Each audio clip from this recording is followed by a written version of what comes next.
I'm going to share with you my top 3 Arduino projects that we have created. And let's start with the first one, which is an animatronic eye.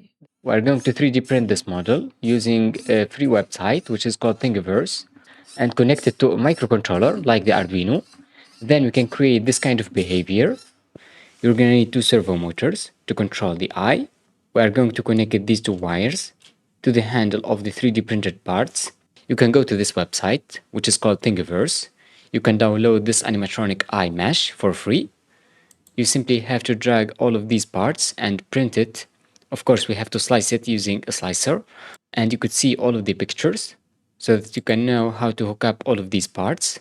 We have the 2 servo motors, and we can use this handle to move this part so that we can make a blinking sketch. First, I'm gonna download all of the files, and once it's done, we have to extract it because we have a zip file using right click and extract it to the animatronic eye folder. And here it is. And we're gonna go under files. We can put all of them inside the Ultimator Cura, which is the software that is used to convert these 3D models to a G code that the printer can understand. Now we can start slicing using this button. Finally, I'm gonna save this to the SD card so that we can print all of the different parts. And there you go, I have finished connecting all of the parts. We're going to control this eye using the arms. So we have this arm to control the horizontal movement so that we can move the eye left and right, and the second arm on top to control the top part of the eye. But first of all, we have to connect the servo motors. The same thing for the horizontal movement. We are going to use this servo motor, and let's put the cover. The same thing for the second servo, and there you go. Now I'm gonna connect the last wire so that we can control the bottom arm. And there you go. We are going to control these servo motors with our Arduino board. So I'm gonna use the pins number 9 and 10. To do that, let's connect the data pin or the signal pin, which is the orange wire. We're gonna control the vertical servo with the pin DU9. Here we have the VCC.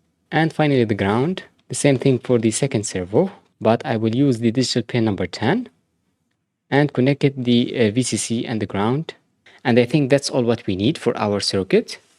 Let's move on to the Arduino IDE. On top, I have to add the servo library so that we can control our 2 servo motors using hash include servo.h. This is a built-in library. You don't have to install it. Then we can declare our 2 servos. And under the setup, we have to attach it to the pins that we are using by typing horizontal servo dot attach. This takes in the pin number. I have used the pin number 10 for the horizontal movement.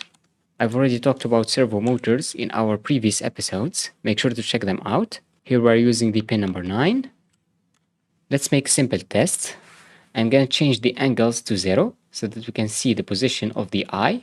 To change the angle, we can use horizontal servo dot right that takes in an angle. I'm going to use 0 for now. The same thing for the vertical servo. Then we can hit upload after selecting the board, which is an Arduino Nano, and the COM is COM6 for me. And there you go. So the angle 0 will move the eye to the left side. Let's try to change it to 150 degrees or 170 degrees. And hit upload again. And there you go. I think that's too much for the eye. 120. And hit upload again. Yep, that's fine. So now that we know how this servo motor is controlling the eye, let's try to make a blinking sketch. We're going to open and close the eye each 1 second. For the horizontal servo, I'm gonna use 90 degrees, which is gonna move the eye to the center. And to make the blinking behavior, we're going to control the vertical servo. For example, we can set it to 0. Then we can wait using delay, like 1 sec or maybe 500 milliseconds. Next, I'm gonna copy the same values, and we want to change the vertical servo angle to 150 or maybe 140. Then we can wait for half a second again using delay. And let's hit upload. And there you go, we have a blinking eye. Next, we have number 2, which is my best. It's the snake game. As you can see, we can control it using the joystick. And each time we pick up one of these apples, the buzzer is activated to make a sound. Also, we have the game over feature. If I hit myself, we have game over and the score is 8. You could download the project files from the link under the description. Here we have the circuit schematic diagram. Now you could pause the video and try to connect these components. I've already done that. I have mounted the OLED display using the breadboard. Then I have connected the SDA to the analog pin A4, the SEL to the analog pin A5, and so on. The buzzer is connected to digital pin number 2.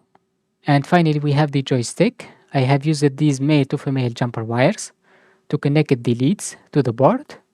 Now we can move on to the Arduino IDE and check how all of these components work. On top I have included few libraries that we need. The wire library is built in, you don't need to install it, but you're gonna need to install these. You could go to Tools, then Manage Libraries. The first one is SSD1306. Make sure to write the same name. Then search for Adafruit SSD1306 by Adafruit. The second one is called GFX, and make sure that it's by Adafruit.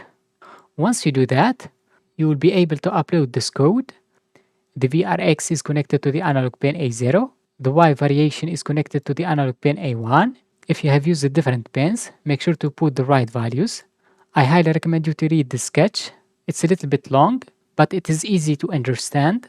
Here we are checking for the joystick inputs so that we can change the direction of the snake. And once we eat the apple, we are increasing the score by 1, and we are activating the buzzer for 10 microseconds. Then we have created these two functions, draw snake and draw food, to draw these objects.